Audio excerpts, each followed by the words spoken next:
Hello, my name is Alex Iles, and in today's episode we're going to be looking at how 1066 may have created the Scottish border.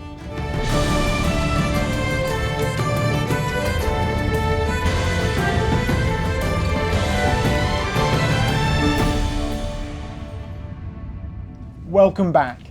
So if you've been on the channel for a while now, you'll have already seen, did the Anglo-Saxons create the Scottish border? Now we are bringing it forwards to 1066, and if you've ever been in English school or you've heard the story, you'll have heard how William the Conqueror in 1066 came across and defeated Harold Godwinson. Harold Godwinson obviously had fought a Battle of Stamford Bridge further up north just outside of York, then had to hairtail it to the south coast, fight against William, and then from there he defeated Harold Godwinson at the Battle of Hastings, and how Harold Godwinson had already had to fight a battle at the Battle of Stamford Bridge, defeating the Norwegians, then had to hairtail it to the south. He was winning the Battle of Hastings. When he was winning the Battle of Hastings, the Normans pretended to flee, fled down the hill, and when they pretended to flee and fled down the hill, the English chased them, the Normans rallied and then defeated the English forces, resulting in William the Conqueror being crowned King of England on Christmas Day 1066. What we're going to do now is talk about the effects in northern England and in southern Scotland and the creation of the Anglo-Scottish border caused by the events of 1066, and how basically nothing was set in stone. Now if you like the sound of that, if you're English and you wanted to find more about the creation of the border, if you're Scottish and you wanted to find out how Scotland was involved in basically fighting against and for the Normans at different times, then this is the series for you, and I think you'll really enjoy it. Or even if you're an American and you've just heard about these events and you wanted to find out more, I'm sure you'll enjoy that as well. There's plenty in here for everyone. So if you'd like the sound of that, why don't you subscribe now and we'll jump straight in. So I've already described the events of 1066. So in 1067, there were revolts in Mercia, and so William had to start fighting in the Midlands of what is today England. That gave space for the Northumbrians in 1068 to start gathering together and start planning for revolts on their own, and this was led by Gospatrick. Now, if you've ever heard of Uhtred, maybe you've watched Last Kingdom. The real historical Uhtred was an important 11th century leader in Northumbria. And he was married 3 times and he had children with each of his wives. So because of that, there were descendants from Uhtred who then could claim power in Northumbria. And one of them was Gospatrick. Now Gospatrick was actually a leader of a revolt in Northumbria in 1068 because he knew that William was occupied down in Mercia. He gathered together forces, but when William started marching up into Yorkshire, the revolt totally collapsed and he fled into Scotland. And William started fortifying Northumbria, especially the Yorkshire part of it, with new castles and putting Norman troops in Northumbria. From there in 1069, Robert de Comtes was made the Earl of Northumbria. Now he was a Norman and he was marching up with 700 Norman knights to Durham, but the Bishop of Durham warned him that the locals were raising an army against him. And when he heard this, he was coming up in 1068, he heard about it and he just didn't care. He didn't believe the Bishop of Durham, and so because of that, in 1069 in January, he was assaulted by the people in Durham. They assaulted him, and the story goes is that the people of Durham melted away as he approached. He occupied Durham, and the people of the Norman knights broke into people's houses. They started eating and drinking their food, got drunk and fell asleep in their houses. Then the Northumbrian army arrived and they attacked. And when they attacked, the Normans apparently had a tactic where they would set fire to houses so that they could rally together and basically fight back against any attackers. Well, it seems that 700 Norman knights had the same tactic and they burnt down the whole of Durham, including the bishop's house, and Robert de Comtes was burnt to death inside the bishop's house inside of Durham. Following from there, only 2 Norman knights got away to tell William, and when he heard about this, the Northumbrian rebels had already gathered a lot of power and had already marched down on York. They defeated the defenders in York, but then they heard that William was coming. So because of that, they broke off their attack, they went straight back up into Northumberland, and William arrived and he slaughtered the population of York, basically causing devastation in there, and he builds a second castle inside the city. When he builds a second castle within the city, that fortifies York, and he starts bringing the revolt to an end. But the problem is that there is significant opposition to him, and there are further revolts in Yorkshire, but they're put down.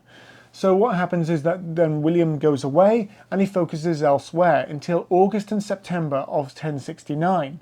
And in 1069, what happens is Sven II of Denmark realizes that William is in a very difficult position. Now, he is related to Knut the Great, so because of the fact he's related to Knut the Great, he could claim that he has a claim on the Kingdom of England. He arrives off the coast, and so because of that, Gospatrick and another descendant of Utrecht, Waltorf, rise up. They come down again to Yorkshire, they defeat the garrison in York, and they take over Northumbria, and they start rallying resistance and raiding right down into Leicestershire. So they're doing that, and they're starting to gain more and more control, more and more power, and they're starting to fight back against William.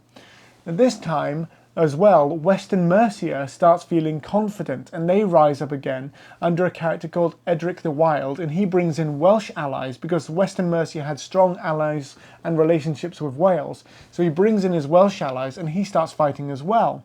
And so forces alongside that as well in Chester and Shropshire revolt as well. And so they start getting more and more momentum. And Dorset and Somerset revolt. So all across the country there are further and further revolts for William to deal with, and things are starting to look a little bit dangerous. William's unsure of what to do. But William then turns north and he goes and he fights against the Danes in Lincolnshire. He drives them out, and then he marches and advances into Northumbria. And when he advances into Northumbria, he meets the Danes in York and he buys them off. And he promises them a huge sum of money if they'll go away. The Danes then proceed to loot York, burn it to the ground, and then leave. And so then when they leave after burning York, William decides to come up with a new policy. And he calls this policy the harrying of the North. And this is a very, very difficult part of English history, because William decides to commit a genocide. He kills anywhere between either 1 in 4 people, so 25%, or some historians say up to 75% of the population. And we don't know how it was done. It doesn't seem to be a systematic one, but they basically go through Yorkshire, County Durham, and into Northumberland, and they just start killing people. They slaughter all the livestock, and they cause a famine that lasts, in some people's estimates, up to 40 years. They burn the crops, and estates that previously had been worth £10 in tax were now reduced down to being £1 in tax in value. So you can see that they reduced the value by to a tenth of what they had previously been. There was such devastation that in some records it says that parents would tie their children onto their belts with pieces of string, because if they wandered off, apparently there was widespread cannibalism. It's a horrendous part of the history, and so from that, Northumbria is incredibly weakened, and in the early parts of 1070, Waltorf, Gospatrick and others are then forced to submit to William because they just cannot keep up this fighting against him due to the harrying. Edgar the Aelfing, who is an ally of theirs, he is then forced to go up into Scotland, and he basically hides in Scotland for a while rather than campaigning against William anymore. He was actually a descendant of the House of Wessex, who had been usurped by Harold Godwinson. So when he's usurped by Harold Godwinson, he no longer has the power to stand against this really, really sort of power. So when he's been usurped, he's grown up abroad, he's grown up away from England, he comes back, he tries to reclaim his kingdom, but obviously he's fighting against William, so he becomes a guerrilla fighter against him. So that's what's been going on, and in 1070 and 1071, Sven II then proceeds to come across into East Anglia, and he fights with another guerrilla leader who's called Herod the Wake. And Herod the Wake is fighting there, and he's also allied with the former Earl of Northumbria and Earl of Mercia, Edwin and Morcar, and they're fighting in the Midlands and in East Anglia, and especially in the Fenlands, against William as well. So they're fighting down in that way. In 1071, a new Prince Bishop is placed in the north because William is fed up of putting earls there who are going to revolt against him. So he puts a guy called Bishop Walcher. So Walcher was a Lotharingian who was from Liège, and he was a bishop and apparently quite a righteous man. But he comes across and he decides to start building connections with the Anglo-Saxons. So he gets a guy called Ligulf, and Ligulf is a descendant of the lords of parts of County Durham, especially a place called Lumley. So he's got support amongst the Northumbrians. But Ligulf falls out with Walcher's household knights, because in his household knights, basically they'd been given free rein to kill, to do sexual violence, and to cause all sorts of damage against the Northumbrians. And so Ligulf goes up to Walcher and he says, you need to rein them in. And one of the chief culprits was Walcher's nephew, a guy called Gilbert. And this causes a lot of problems because Walcher says, no, I won't do it. He's a member of my family, he's a Norman, I'm not touching him. When he says that, basically Ligulf says, I'm not working with you anymore. And he goes back to his family estate and he just stays along there. And he has a family estate on the Tyne at a place called Newburn. And while he's at his hall in Newburn, Gilbert takes offence, goes along, nails the doors of his house shut, and burns him and his family to death.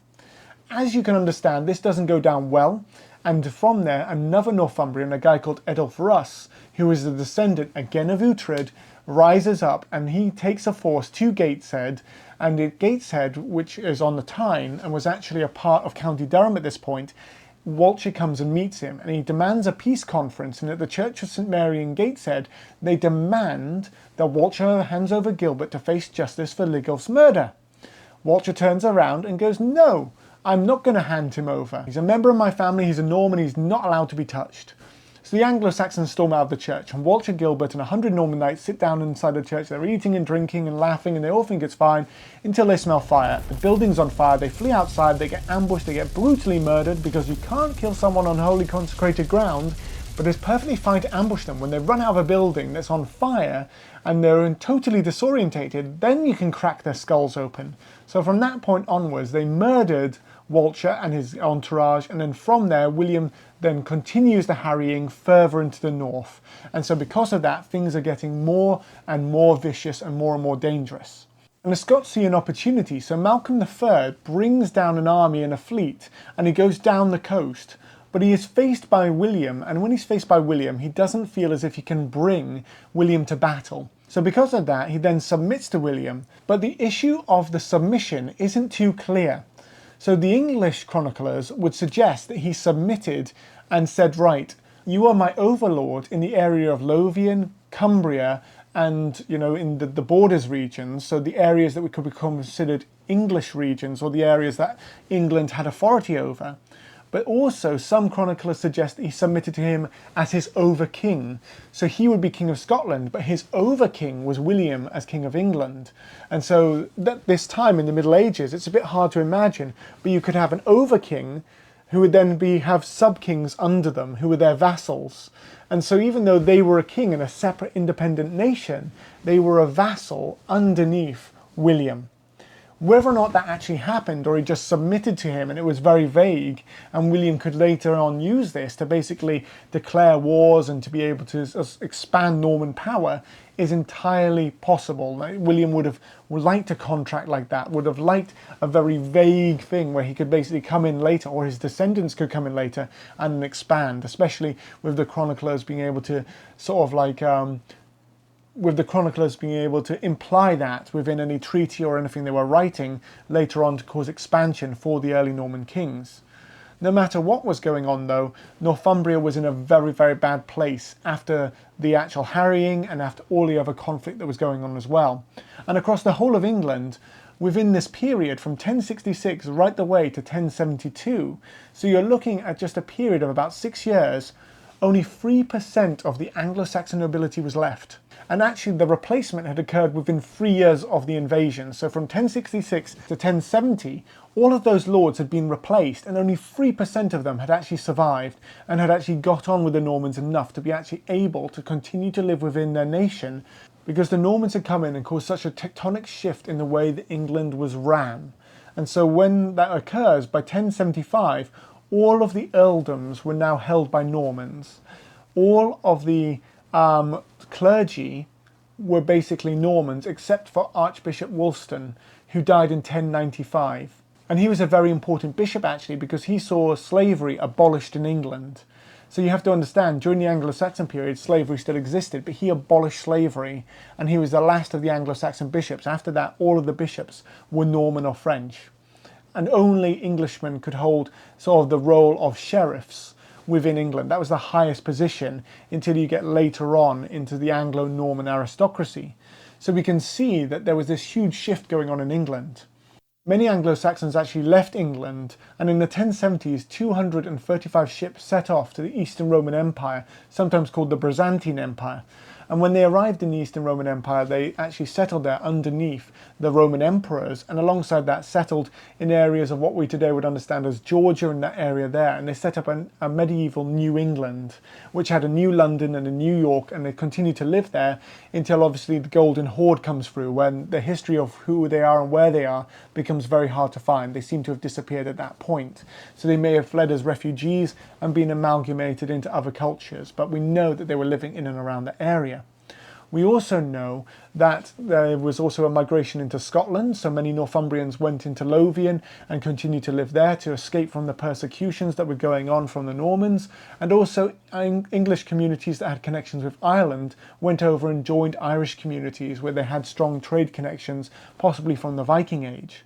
So you can see that there was a lot of change going on, and a lot of the young men who would have actually gone on to be lords or earls or had connections with the military in Anglo-Saxon England would then find new work amongst the Varangian Guard and other locations like that as well. We actually have a record of one particular Varangian who is known as Harry the Torturer. So obviously, if you enjoy the work you do, you'll never work a day in your life. And Harry found work inside the Eastern Roman Empire and enjoyed the rest of his career. Old English then starts to change as well during this period. So because of the Normans, we see the creation of Middle English. And so the English language starts to get changes and developments with the influence of French and other things like that. And there's a much more of a development towards a new language created from this point onwards, as well as the fact that a lot of English heiresses who were of the nobility were married to Norman men. So their children would therefore be the Anglo-Normans and then start creating what we'd understand as the early Norman dynasty, which would then obviously end, and then the Plantagenets would take over after the period of the anarchy, which we'll cover in this series. So it was a real development from around about 1066 to the 1100s, where the Normans were not secure. There was constant rebellions in Normandy, there was fighting in England, there was constant uncertainty, and especially in the north, which was far away from London, the sentiment that Northumbria wasn't fully English, and many Northumbrians would have maybe looked to Scotland, who had a claim on the kingdom of Northumbria, and gone, well actually, why don't we actually try and reform Northumbria under Scotland as a new earldom within that, and the possibility of Northumbria being either an independent kingdom once again, or the north breaking free, was on the table, was entirely possible as an opportunity going forwards into this historical period. Cumbria as well was actually seen as a part of Scotland and was only later on ceded to the Norman kings. So we're seeing that sort of influence there as well. The border definitely wasn't set in stone because obviously, as I've mentioned in the previous episode, Lothian was still English until 1016 or 1018, depending on when you see the Battle of Carnham. And so with that being the case, there's that conflict between England, Scotland, the Normans, who actually rules this land and who's in control. And actually, will the border be set all the way down in Yorkshire, or is the border going to be set where it is today, or even further north at the Firth of Forth? So that was all up in the air. What would happen in the years following the actual development of the Anglo-Scottish borders? What I can tell you is that where I live in Newcastle upon Tyne in north of England was founded in 1080, when William the Conqueror sent his son Robert Curthose up to found a new castle. So from there, Newcastle upon Tyne, which obviously I love, a great city, and where I work as a tour guide in the northeast of England from, that was created then. So the English-Scottish border and the Northumbrians never founded Newcastle. We don't know what was here in the location where Newcastle is today, but Newcastle was founded then, and then later on, obviously, a castle was built on that area. So if you want to find out about that, I have an entire series on Newcastle's castle, and I do talk about Newcastle as a wider city in there as well. And if you'd like to find out more, obviously put it in the comments and I can make a video about that too. In the meantime, I really hope you've enjoyed this video and you've learned something about the Anglo-Scottish borders, the developments going on, and the building blocks of what eventually would become the English-Scottish border as we see it today. There's more episodes to come, so why don't you subscribe now if you haven't already done so, like the video, share it with your friends, and if you'd like to support me further, I also have a Patreon and a Ko-fi account which you can find down in the description. And that just means I can take time out of my work and share this history that I love with you. In the meantime though, stay safe and well, and I hope you'll join me for another episode in the near future.